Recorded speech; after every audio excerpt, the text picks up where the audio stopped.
only one to get a bingo ticket before they shut it down. They figured out that that was wrong. So Newby, when they were doing construction on 95, and the only way through was on one, decided that he'd set up a peach stand and sell peaches and yeah, and things like that, and watermelons. But he bought this big old army tent, a huge one, and he set it up. And people would stop, and he sold peanuts and peaches for like $5 less than anybody else on the highway. So everybody was stopping to buy them, you know. And as soon as they stopped, oh, by the way, here's a free Keno tent right here and a free Keno ticket. He sucked them into that tent. That man made millions of bucks off a Keno tent beside the highway, selling fucking peanuts and peaches. I'm going, God damn, boy. So then he decided to get into video poker when that came around. And of course, Savannah, we couldn't do it there. We could only do it across the bridge in Hardyville, South Carolina. So we, you know, Henry Ingram and Newby built these casino things and opened up, you know, poker video game halls and made a lucrative living out of that. I mean, and then we took the money from those video casinos, and it was cash, and we'd take and go buy property from people, owner financing available, and we'd just go pay them cash every month. Nobody asked any questions, nobody cared. We owned the land, we could give them 10 grand down cash, go pay them, you understand, and we were filtering milk jugs of quarters out of each one of these casinos every night, like in the tune of about $15,000 a night. We were taken to this guy up in Charleston where he'd count the money and give us a check back, and then we'd be all right, and we could, you know, have a little cash flow going on. So then they shut down gambling altogether. There was no more. We had to get the machines out of South Carolina in a hurry. We had to go. Well, let's see. Henry and I had a party in Hilton Head, and we had a plan. We were going to buy a boat and do offshore gambling out of right there in Beaufort. We said, in Hilton Head, we said, we're going to do the first one right here. Well, we can do offshore gambling. We know how to do gambling. We just buy a boat and equipment, go offshore and make sure we 7 miles off the coast, and we'll open up the casinos and everybody can get drunk, and we'll just, well, cruise around. State approved it. We found a dock, everything. We found a boat. So Henry and Newby bought the first boat, and then, you know, we get it up and running, and we said, this is really cool. This is working. In a short period of time, we've done this. So now the boats we're running offshore, and they decided to buy another boat and take it down to Fort Lauderdale. So they took the boat down to Fort Lauderdale. We rented the space. Everything was great. In and out. Had 2 boats running. Well, somebody I know that was involved decided to be a brilliant motherfucker and say, okay, hey, how about this? You know how we're buying napkins? They said, yeah. I said, well, why don't we all create companies that supply the boats with napkins, Coca-Colas, forks, spoons, and, you know, whatever, you know, that the boats need. Why don't we have our own businesses that supply that, and we can be the president of these companies and draw CEO pay, and we can charge whatever we want for that napkin. And everybody said, Rick, that's fucking great. They said, that sounds great. Okay, I want to be the Coke guy. And I said, okay, I want to sell the napkins. So my napkins were $4 a piece. Okay. So all of a sudden the boat's almost running in the red. We're kind of balanced so there's no taxes going anyways. These casino boats are now running almost in the red, but not quite. So I had just bought a boat that we were going to put on the west coast of Florida. I bought it with my money, and I was going to lease it back to the company under, you know, Star Dancers and whatnot, corporation, and then I was going to make, you know, money off the boat because I'm leasing it, and it's my boat, right? Well, then all of a sudden, we found a boy, Sam Gray. Him and his wife were just as clean as a fresh-born baby. They had no criminal records. They had never been in trouble. So we made them the president and CEO of the corporation of Star Dancers, but we were still, you know, in the background and the owners of it, but we put somebody up front that made sense. Well, all of a sudden, the feds came to us, and they said, okay, how can you be the only casino in the United States that's running almost in the red? We want to look at your books. So they started going through the books. Well, then they found out I was CEO of, you know, a company that sold them $4 napkins, and they said, how can this be? $4 a napkin? I said, they're really, really good napkins.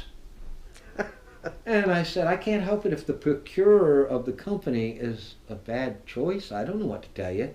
I mean, I'm sure he could have got napkins cheaper, but they liked ours. That didn't go over big. So they confiscated everything in the middle of all this and shut everything down, called Sam Gray, told him he was in trouble, and he said, for what? I've done nothing. I'm not in any trouble. Sam was, adamant because he didn't know about any of this gangster shit going on in the background. He was so blinded.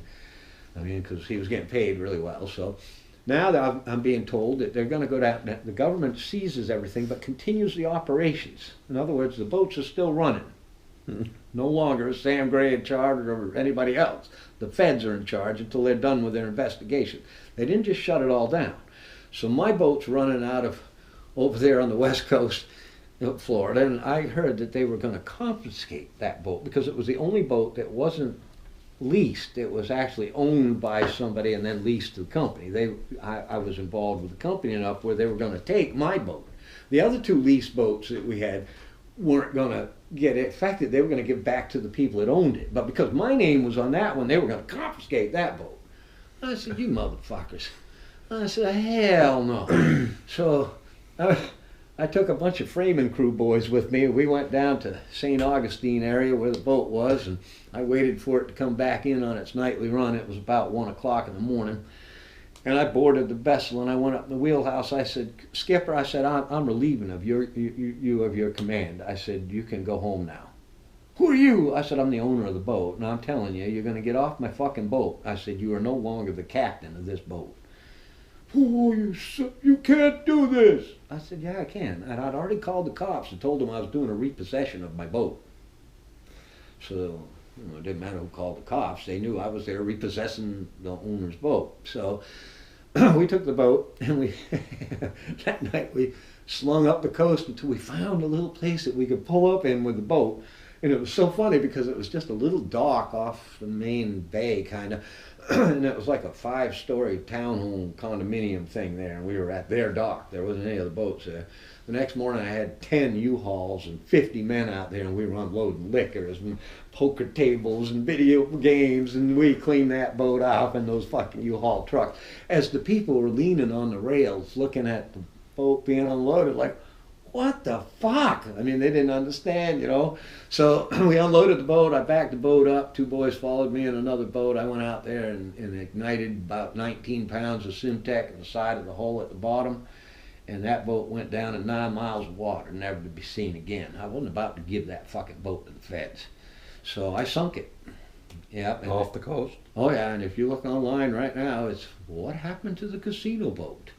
Now, during this era, Tony Soprano became a show on TV at that time. Oh my God. So everybody nicknamed me Tony Soprano because they thought it was a cute thing to say. So in the newspaper, somebody asked, what could happen to a 230-foot casino boat? How can it just disappear? So somebody wrote back, why don't you ask Tony Soprano? I'm going, oh, fuck, well, they got leads coming right to me now. I got questioned up and down about what happened to my boat, and I told them, I don't know, your police department and somebody stole it. And they said, what about the repossession? I said, I don't know anything about any of that. I said, so whatever. So it was pretty in-depth, and I almost got in a lot of trouble for that. But let me backtrack just a little further. The party in Hilton Head, when we were all there talking about this endeavor of doing this stuff, there was a banker from Ohio there that was talking to me and Newby, and he goes, well, you might send us a perspective. Sometimes we invest in things like that. I looked at Newby. I said, well, sure, sir. And we took his card, and he was a nice guy. And so a couple of days later, I mailed him a package of what we intended to do with the boat and everything. And we told him we needed $6 million for startup flow. I mean, that's what it was going to take. So like 2 days later, he calls back at my office, and he goes, Rick, the bank has decided that we can loan you the money. Where do you want it sent? And these are the terms and the agreement, and we'll send the paperwork, you sign it, send it back, we'll send the money. I called Newby and called Henry. I said, Henry, y'all need to come over here, and this is what's happening. They said, do it, dude. I said, well, okay. I said, but we're the corporation, so we're going to have to sign on these papers.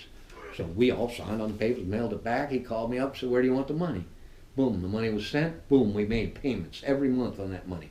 We didn't do anything wrong. We paid that money back just like they wanted. We were paying it back, right? Well, the feds, come to find out, this is how the investigation all began on us. It wasn't us being stupid. It wasn't us running in the red.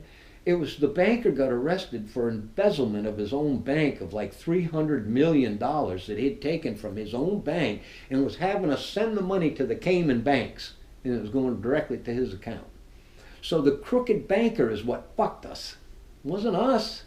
We thought it was us the whole time until we found out the real details of it. Wow. Yeah, that's what we said. So, you know, and unfortunately, Sam Gray and his wife are the only two that got time. Huh. And if Sam had done what they wanted, they said, Sam, plead guilty. We'll give you a 12-month suspended sentence and your wife will never see jail. I've done nothing. I'm not pleading to nothing. I said, Sam, you're stupid. I said, you need to do this because you and your wife are in a lot of trouble, bro. I've done nothing. And that's what happened. He got 11 years for doing nothing. His wife got 4. And we got an appeal on his wife and got her out in like 7 months. We couldn't help Sam. I mean, he sat right in prison because he was so adamant about his morality of not doing anything and wouldn't say that he'd done it so they'd give him a better deal. It was crazy. It was just insane. I felt really bad for Sam. But you know, he wasn't stupid. He knew something was off his background with all this, me and Newby and Henry. Goddamn, we looked like gangsters. So it was like, you know, it wasn't like he was stupid. Right. And then get this, Henry drove around in an S600 Mercedes, bulletproof 600. And the S600 is bulletproof Mercedes. Armor plated and everything. And Henry was a little short guy like this, real southern gentleman, dressed just like a southern gentleman every time, impeccable little hats, just talked real southern. I mean, he was just as southern as they come, bro. Yeah, and Henry and I got along real good too, and he was just a card. We were riding around one day, and he found a CIA license plate. And I'm going, what are you going to do with this, Henry? You know, I'm looking at it, and it's real, kind of, come off of a real CIA car, you know, like on the base you'd see that they drive around, you know. I said, okay. He goes, I'm going to put it on the front of the car, right here in Georgia. I said, okay, man, don't matter. I said, what the fuck, it's your car, you can get in trouble if you want to. We went to a football game up here in Auburn, and we pulled up, and the state trooper out there looked at the plate and looked at me and Henry. He walked over to the window. He goes, sir, he goes, if you want, I'll radio ahead. You can park right up front by the gate there. Well, I said, Henry, drive up front, park by the gate. We got out of the car, I called, yes, sir, we'll keep a good eye on the car for you. Henry goes, do that. We walked right in, gave him our ticket, and we parked right there by the door. We come out, the car was right there by the door. We didn't have to fight the crowd or nothing. We were right there. So Henry and I had a lot of fun. And then we did.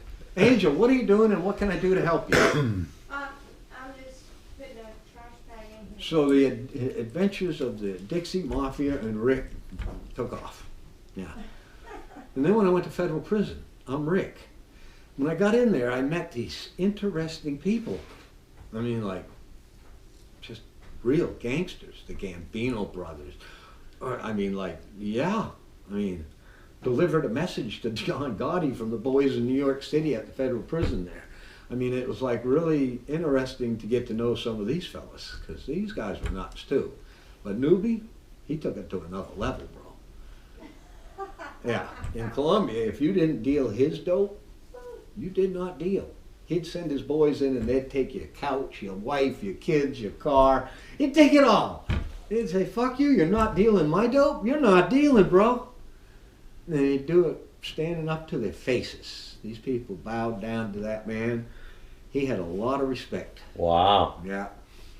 I remember one night he goes, you ever seen what Epitat, cream of Epitat does?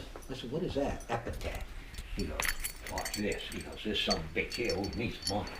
We went in this little bar, and I was talking to the guy, and I looked behind me, Newby's dousing his fucking drink with this juice, right? Oh no. You know, I'm going, no. So all of a sudden the guy takes a couple more drinks and he is bent over on the floor. He's throwing up, he's shitting.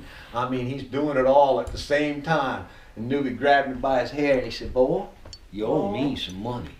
He goes, "And I better have it at my desk tomorrow morning." He goes, "'Cause I'm done playing."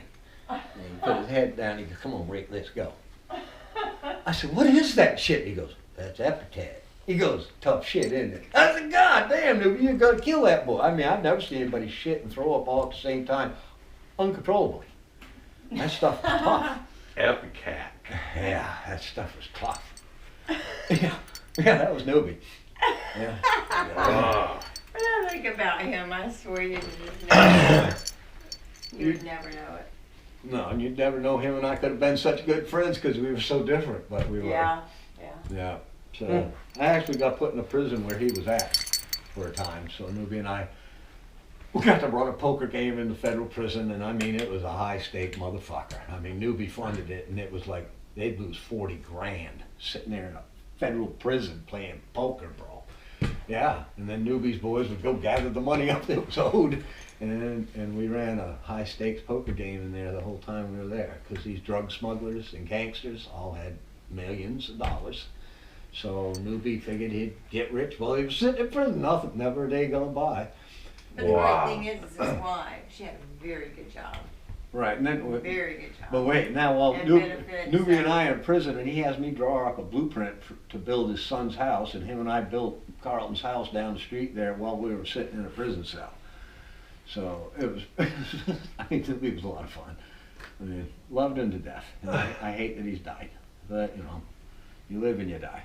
So. Yeah, they were even planning another house. But get this, oh yeah, on an island somewhere or something they were Yeah. gonna build, but He did a, his partner, Susan Youngblood, talked him into sending all his money down to Costa Rica for this offshore gambling casino thing she had going down there. So he took about $35 million down there and invested it with Susan R. Youngblood. And that bitch there never gave Newby back that money. no. Never gave him back the Well, money. not, All of it. He didn't give it all back. She kept 20 million of it or something she kept. So Carlton didn't get all that much money. Carlton was Newby's son, and he was a worthless fucking oh, idiot. yeah. I mean, he was He just lived off, 450 like rich pounds. kids do, lived off dad's money. Well, yeah, when he was in high school, let's see, one week he had a brand new Charger, the next week he'd have a brand new Always Camaro. nice cars. Newby bought him a new car every fucking week. If he cried and said, "I don't like this car, Dad," "Oh, come on, boy, we'll go get you another one." And that's what Newby did to that Carlton, ruined him to the dirt. But you know, he was gone, and you know. No, Newby was gone, and the yeah. only child, so what Yeah. do? You spoil him. Oh, and get this, before Newby and I both did this, but before he went to prison, we dug a pond, and we drained the pond, and I went out with a track and dug a hole, and he buried money. And I did the same thing up here in Georgia. I buried money out in the pond before I went away. Because I knew nobody would find it. Well, everybody knew I buried shit, so they'd be looking. But I figured, look underneath that pond for it. I don't think you're gonna think about that. And sure enough, they didn't. So, but Newby, when he got out, he goes, "Come on, I need you up here, run that goddamn tractor, get my pond emptied out."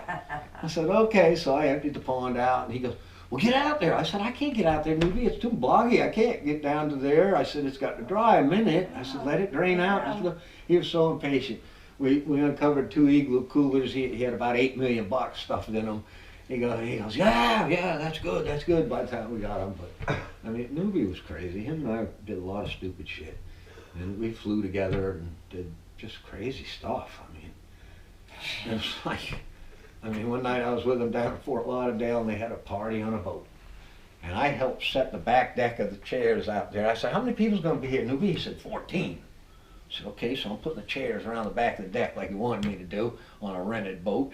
And I noticed there was concrete blocks over here in the corner because it was hard for me to put the chair there, and I figured it was something to do with the anchor, right? So later on, the party's going right, and I'm looking around, and there's like 13 people got off the boat, right? And I counted it as they left. And I'm kind of waiting for the next guy to come, you know. The 14th person never showed up. So he got fed to the fishies off the boat during the evening there that nobody noticed. So, Yeah, because Came at back first, a few at first all times. 14 chairs were filled, then all of a sudden there was only 13 chairs filled. You know, but people were mingling. Well, when they walked off, I purposely counted them, and That's so funny how these but- cruise and the ships blocks and were stuff gone. lose people. so I assume that that boy probably went swimming at the bottom of the ocean somewhere. Oh, people provided distraction. So and then this happened. Newby talked me into flying him to Belize. We flew to Belize, and I said, Newby, are you sure this is all right? He goes, yeah. We got Corvette Red with us, so the three of us are in this twin, and we land in a roadway in Belize. And I said, Newby, are you sure about this? He goes, yeah, they'll meet us here. He goes, turn this bad motherfucker around, get it fired up, keep it running. So the cargo Keep door, it running. the cargo Uh-oh. door opened up, and out the door those two boys went. Well, sure enough, a truck showed up, and sure enough, shit got thrown in the back of the plane, right? So then all of a sudden I hear zip, zing, zip, zing, and there was a hole in the fuselage. I said, God damn! And then I saw the Jeep off the side shooting, and Newby and Red jumping into the cargo door and going, go, you motherfucker, go! I put it forward, and we got shot at the whole way up into the air. And Newby and Red sat there laughing to death. They're going, God damn, we almost got killed! I'm going, you stupid motherfuckers, join the Marines or something. I don't need to be doing this shit. I said, what the fuck? Yeah, so talk about, yeah.